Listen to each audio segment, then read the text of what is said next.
भारत श्रीलंका मुकाबला है कुछ ही देर में। मेरे साथ हैं सनी गावस्कर। सनी भाई, इससे पहले मैं भारत श्रीलंका मुकाबले पे आऊँ, एक बड़ी खबर जो आ रही है वो आईसीसी के दफ्तर से आ रही है भाई। 30% फ़ाइन हमें पता चल रहा है हारिस रऊफ़ को हुआ है, साहिबजादा फरहान को सिर्फ वर्बल वार्निंग दी गई है। भारत ने अपील की है जो वर्डिक्ट सूर्य कुमार यादव के खिलाफ था, तो अभी पूरी डिटेल्स नहीं आई, लेकिन मैं आपसे जानना चाहता हूँ फ़िलहाल जो चीज़ तय हो रही है वो ये है कि इस वक्त ऐसा लग रहा है कोई खिलाड़ी सस्पेंड या बैन उतने तक तो वो गए नहीं। इसका मतलब ये ज़रूर है कि मुकाबले में कोई खिलाड़ी मिस आउट नहीं करेगा वो जो फाइनल खेला जाएगा। जी बिल्कुल।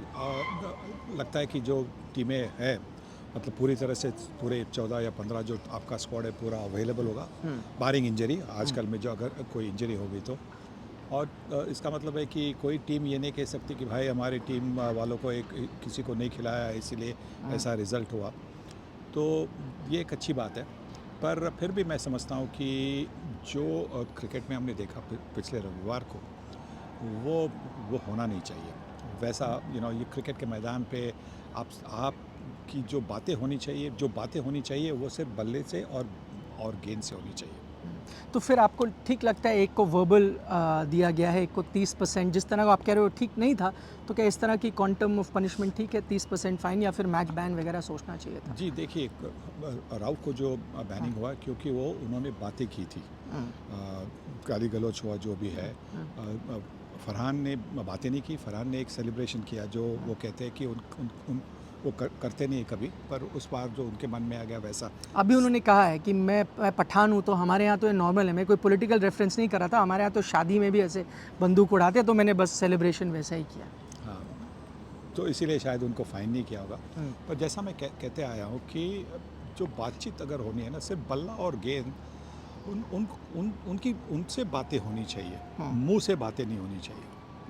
अब आपको क्या लगता है, अब क्योंकि मैच रेफरी ने बात कर ली है, तो आपको लगता है टेम्पर्स काम डाउन हो जाएंगे, फाइनल पे सब ध्यान दे सकेंगे, या आपको लगता है इस सुनवाई के बाद और थोड़ी गर्मा गर्मी बढ़ेगी फाइनल में? देखिए, एक भारत पाकिस्तान की मैच और जो अभी का जो नया इतिहास है, पिछले 2-3 महीने का इतिहास है, तो गर्मा गर्मी तो ज़रूर होगी, इसमें दो राय है नहीं। पर यही आशा करते कि गर्मा गर्मी जो होगी वो जिससे खेल का जो स्टैंडर्ड है वो ऊंचा हो जाए। खेल का स्टैंडर्ड नीचे नहीं होना चाहिए।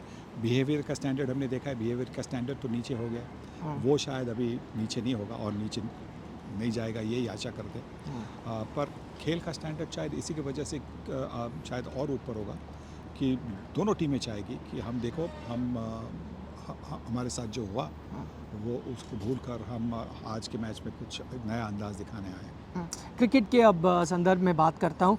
पाकिस्तान जीत के ज़रूर आया है, पर हमने पिछले कुछ जो मैचेस देखे हैं, आप भारत को हटा दें, जिस तरह से श्रीलंका खेली है, जिस तरह से बांग्लादेश खेली है, पाकिस्तान खेली है, 135 तक चेज़ नहीं हो रहे, तो कई लोगों का मानना है इंडिया एक अलग लेवल पे खेल रहा है। बाकी जो एशियाई जायंट्स हुआ करते थे एक टाइम पे, उनका क्वालिटी ऑफ क्रिकेट काफ़ी नीचे गया है। आपको भी ऐसा लगा है? क्वालिटी ऑफ बल्लेबाजी की क्वालिटी, बॉलिंग की नहीं इतनी, बट बल्लेबाजी की क्वालिटी बहुत मतलब हमने जो कल देखा बांग्लादेश के बल्लेबाजों ने जिस तरह से अप्रोच था उनका किसी की टीम को अगर 7 रन से कम करने प्रति ओवर, तो उसके लिए क्या चाहिए, एक ठंडा दिमाग चाहिए कि पहले 6 ओवर की जो पावर प्ले है वहाँ पे हम विकेटें ना गिराए, हमारी एक आधी विकेट जाए, पर हम मानो 35 या 40 तक पहुँचे तो आगे जाकर बाकी के ओवरों में आप रन बना सकते हैं। क्योंकि जो पहले 6 ओवर में जो 3 विकेटें गई, इसी से तो पाकिस्तान का हौसला बढ़ गया कि वो जानते थे कि अभी और 2 ही विकेटें लेनी है और फिर हम मैच जीतेंगे, और वैसा ही बिल्कुल हुआ। तो बल्लेबाजी का जो स्टैंडर्ड है वो ज़रूर भारत के अलावा वो ज़रूर मुझे लगता है कि थोड़ा सा नीचे हो गया, क्योंकि आज जो T20 का खेल वैसा ही है। मैं मानता हूँ कि छक्के का खेल है, पर यहाँ पे भी आप बिंदी गेंदें अगर नहीं करेंगे, एक आधा रन करेंगे, 2 रन ले लेंगे, वो भी चल सकता है। हर गेंद को छक्का मारने की ज़रूरत है ही नहीं। और छक्के मारने के प्रयास में हम जो बैटिंग देख रहे हैं, क्रॉस बैटेड एग्रीकल्चरल बैटिंग देख रहे हैं, कोई सुंदरता नहीं। देखिए, अभिषेक शर्मा, शुभमन गिल बल्लेबाजी करते तो सुंदरता है, और उनकी बैटिंग बड़ी मोहक है क्योंकि वो बड़े मतलब क्रिकेटिंग शॉट खेलते हैं। बाकी के लोगों के तो देखते ना बिल्कुल जैसे कि कोई मैं ये नहीं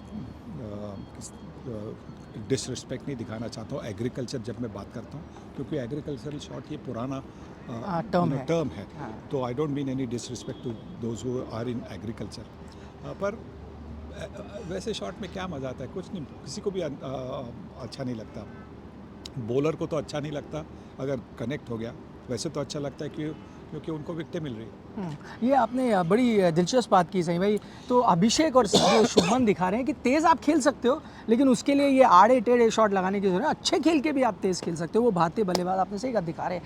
जाते जाते एक चीज़ आपसे जानना चाहूँगा, अब श्रीलंका जो मैच है वो तो इनकॉन्सिक्वेंशियल है, क्या भारतीय टीम अचीव कर सकती है, क्या उनका माइंड सेट होने, क्या क्या चीज़ों पर आप काम करो ताकि फाइनल के लिए पूरी तरह से तैयार हो? देखिए, 2 चीज़ें, एक तो पहले मैं समझता हूँ कि बुमराह को थोड़ा सा आराम देना चाहिए। कल ही मैच हो गई है, आज का दिन अगर उनको आराम मिलेगा तो कल के मैच के लिए पूरी तरह से फिट होंगे।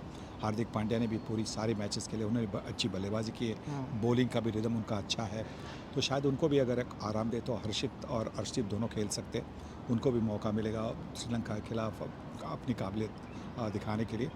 और बल्लेबाजी में मैं यह चाहूँगा कि जिस तरह से हमारे बल्लेबाज जो नंबर 10 और 15 ओवर के बीच में कभी कभी थोड़े से लटक रहे वैसा अगर फंस रहे हैं। हाँ। लटक तो मतलब मुंबई का टर्म है, मुंबई क्रिकेट का, लटक चंद लिमजी वगैरह हम जो बोलते हैं, अगर कोई बल्लेबाज कर रहा है, या तो हम ढूंढो रे साजना बोलते हैं या लटक चंद लिमजी बोलते हैं। अच्छा, इसी से सॉरी मैं आपके पास वापस आऊँगा, आप वो क्लैरिफाई भी कर दें। वो पोपटवाड़ी बड़ा वायरल हुआ, मैंने कई पाकिस्तान में देखा, लोगों को लगा डिसरिस्पेक्टफुल है। मैं बताना चाहूँगा जितना मुझे मुंबई का पता है, वो कोई गाली या उस तरह की कोई चीज़ नहीं। पोपटवाड़ी का मतलब आप करेक्ट करें, मतलब ये कोई गली की टीम है, ऐसी टीम है ना? बिल्कुल, पोपटवाड़ी गली है, पोपटवाड़ी एक गली है, और कालबा देवी में, मुंबई में, और उसी की मतलब उसी की वजह से शायद दिलीप सरदेसाई ने ये टर्म कॉइन की थी। सो कि गली की टीम है वैसा।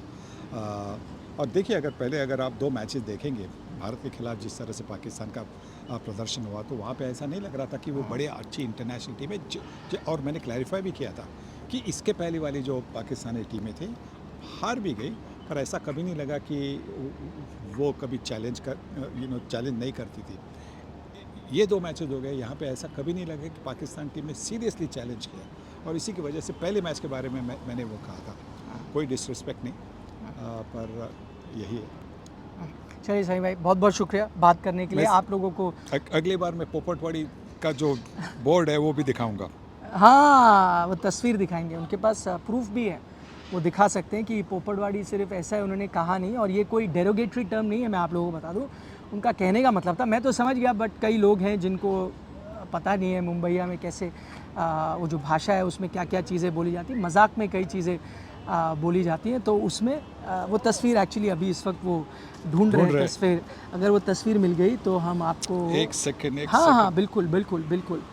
कालबा देवी जो एक इलाका है मुंबई का, वहाँ पे एक गली है, हाँ, पोपटवाड़ी, और उनका ये कहने का मतलब था, ये तो गली की टीम की तरह आप खेल रहे हो यार, आप इससे अच्छा खेल सकते हो। और मुझे तो लगता है एक तरह से इन्होंने तारीफ़ ही की पाकिस्तान के लिए, कि पहले की टीम वो होती थी जिनको हनीफ मोहम्मद की टीम, जिनके लिए पैदल चल के जाते थे।